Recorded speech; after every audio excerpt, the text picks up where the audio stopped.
Okay, so the first step is to introduce the find it cue. So the words that you want to use to tell your dog to put their nose to the ground and to start searching.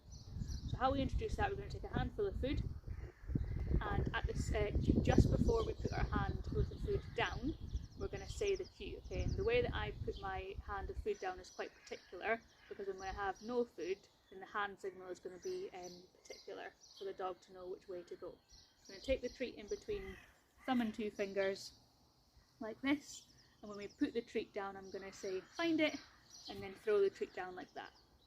And then with the other hand as well, same thing, find it, find it, find it,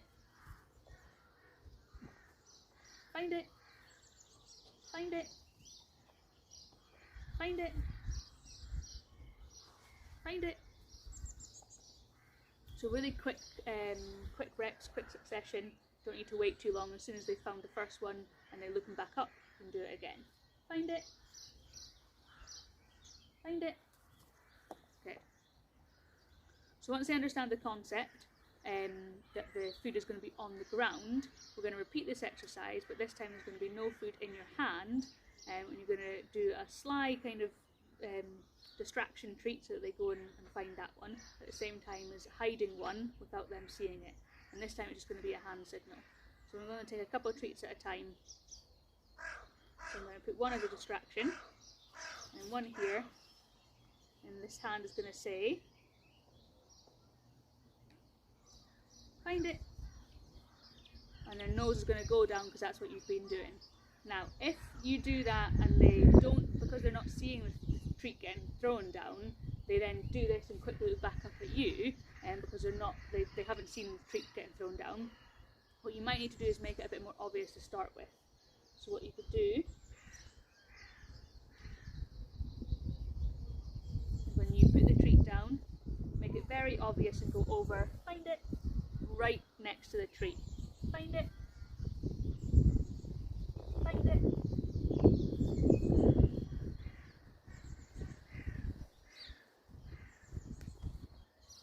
She's seen that one.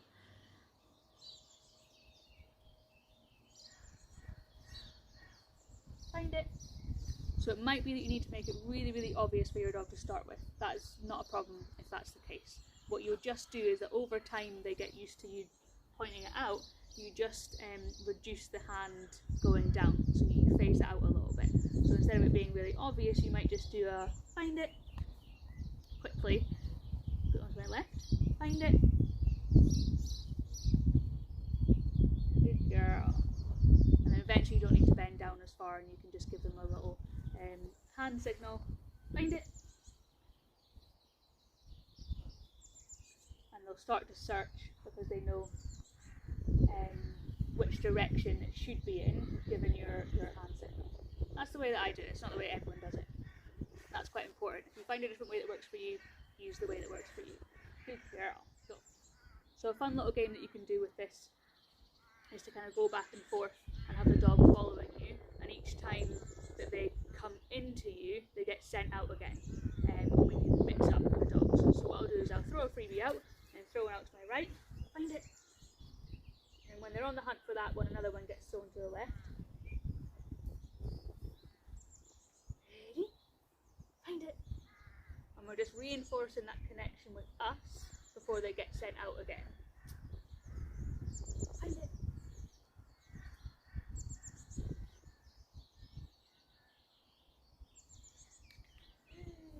Find it.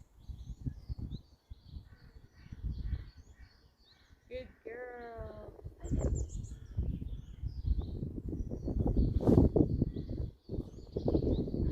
Find it. I'm changing up the direction.